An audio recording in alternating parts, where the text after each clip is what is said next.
With news coming out recently that Darkseid will be part of the Ava DuVernay and Tom King script for the New Gods movie, and on the heels of Zack Snyder's Snyder Cut reveals of Darkseid from the Justice League cutting room floor, it's time to dive into who this is and what makes him so bad. Before we begin though, I do want to thank you for watching the channel, whether it's your first time here or you're returning. Don't forget to subscribe, we do upload content like this every week. So like many characters over the years, Deadpool and Deathstroke, Black Cat and Catwoman, Namor and Aquaman, Teen Titans and X-Men, Thanos was inspired by a DC Comics villain named Darkseid. But Thanos creator Jim Starlin initially used a character named Metron, his chair included, to make his own chimeric creation. In an interview, Jim Starlin was talking about this, and his editor told him, and this is a quote, Roy, meaning Roy Thomas, took one look at the guy in the Metron-like chair and said, "Beef him up. If you're going to steal one of the New Gods, at least rip off Darkseid, the really good one." We've also learned that Jack Kirby based the physical appearance of Darkseid, well, his face, on a famous actor of the time named Jack Palance. Funny enough, Gil Kane over at Marvel Studios also based the face of the living vampire Morbius on Jack Palance. Even though Darkseid was first in the comics, Thanos made it to the big screen first. And this is something that Duvernay and Tom King will have to do, which is differentiate the two characters and do what they can to avoid the inevitable comparisons by moviegoers not familiar with what we're going to talk about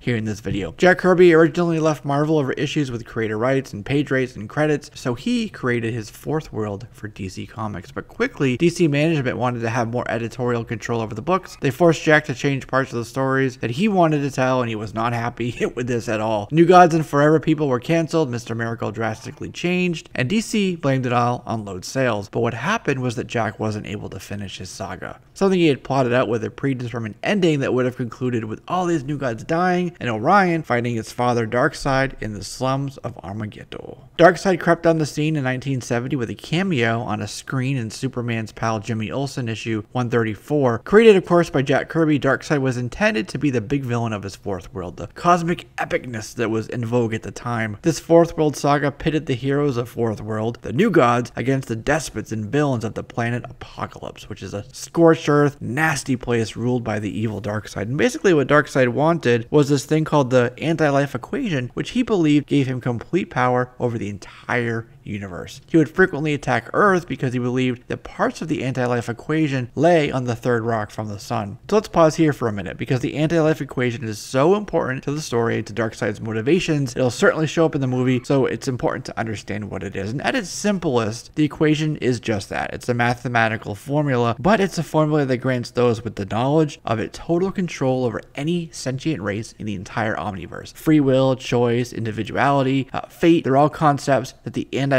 equation renders obsolete because those don't exist when the equation's in play. In Forever People number 5, we learn that, and this is a quote, if someone possesses absolute control over you, you're not really alive. In Death of the New Gods, we see the formula manifested as fragmented alien glyphs. Darkseid's backstory wasn't touched on a whole lot because Kirby wasn't able to flesh out his saga in full, and it wasn't until John Byrne got a crack at the cosmic warmonger that we learn a bit more about him. Darkseid started out as Uxas, prince to a royal family overseen by King Yucatan and his wife Queen Hegra. During those early years, Prince Uxas had a brother named Drax. Uxas' brother Drax wanted to connect to this place called the Omega Realm to access godly powers like the Omega Sanction and the Omega Effect, but Uxas stepped in and stole the power from his own brother. Omega is the last letter of the Greek alphabet and symbolizes, of course, the end, and as such, the Omega Realm is like hell, it's the end, and Darkseid uses the Omega Sanction to send people here where they're tortured for eternity until he calls them back, if he chooses. This power transfer turned his skin to the color we know today, and this is when Uxas changed his name to Darkseid. But this all changed after Final Crisis. Instead of being part of a royal family that inherited his power and position over Apokalips, he was a simple farmer that went around and killed all these New Gods and stole their power. In DC Comics, there's something called the Source. It's the consciousness of the entire omniverse. The Source is the source of literally everything right up to the Source wall. There was a wave that was sent out by the Source called the God Wave that spread out across the entire universe, and when it passed through certain living beings, those beings became gods. That God wave hit a wall, bounced back, and on the second pass back, it created metahumans, these powered beings, and it created demigods as well. Some of the people from the first pass became the old gods, and the good ones lived on New Genesis, and the bad ones on Apokalips. They were forever at war with one another. Darkseid was, of course, on Apokalips, the bad place. He fell in love with an apocalyptian girl named Sully, and Sully was actually changing Uxas to be good. He was falling in love with her, but they lived on Apokalips, the bad planet, so his mom, Hegra, didn't like this at all. She had Sully killed. And in revenge, Darkseid killed his own mother. Later, Darkseid had a kid with a girl named Tigra, and their kid's name was Orion. But in an effort to stop the constant warring, the two planets swapped kids. So Orion went to live on New Genesis, and Scott Free, who would later become Mr. Miracle, was sent to Apokalips to live. Darkseid's power is immense. He's able to live thousands of years, he's super strong, and he shoots these omega beams from his eyes that can kill instantly, they can change their trajectory, and even resurrect those that the beams have destroyed. He controls a sprawling army of parademons led by Steppenwolf, which are these horrible winged creatures, and you can see them in the movie in the nightmare scene. They're these shock troopers, and they lay waste to an entire area before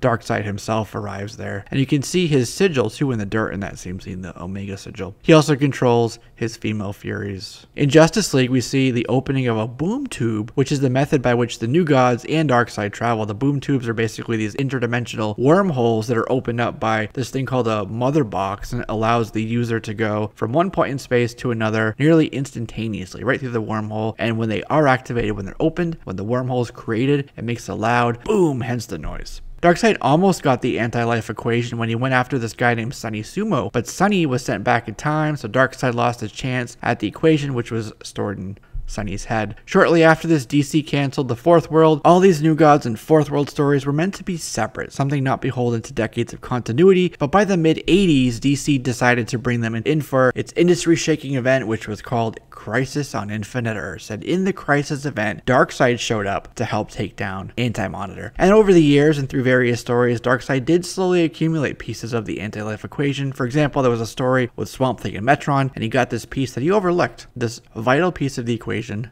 which was love.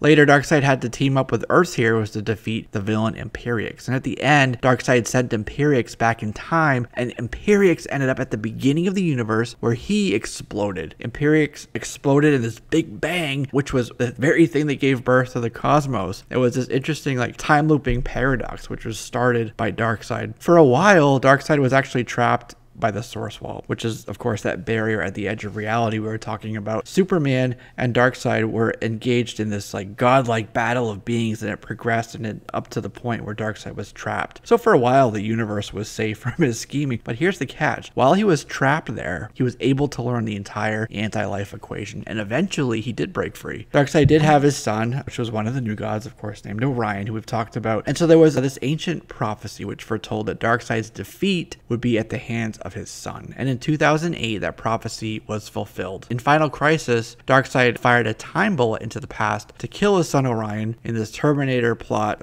to overcome the prophecy, but later Batman used the same radium bolt that he shot to shoot Darkseid. When Dr. Impossible and the Crime Syndicate tried to resurrect him because he did die, they fail, and instead give rise to Omega Man. During Justice League Darkseid War, we learned that Darkseid has a daughter named Grail, and toward the end of the war, Darkseid summoned the Black Racer, which is DC's physical embodiment of death, to his side. But the Mobius, the Anti-Monitor, used the Black Racer to kill Darkseid. And shortly after this, Grail stole the anti-life equation and became the goddess of anti-life. And they make a baby Darkseid who in DC Rebirth has to feed on the old gods, and he does, back to his former self. So anyways, that is it for this one, my friends. The story of Darkseid from 1970 all the way up to 2019. As always, I look forward to your thoughts, comments, corrections down below. Feel free to subscribe to be a part of this channel, all our videos, new and old, and share this with your friends. It helps you, it helps me, and you know, it helps the algorithm too. Anyways, I'm Jesse, this is JLS Comics, and I'll see you soon.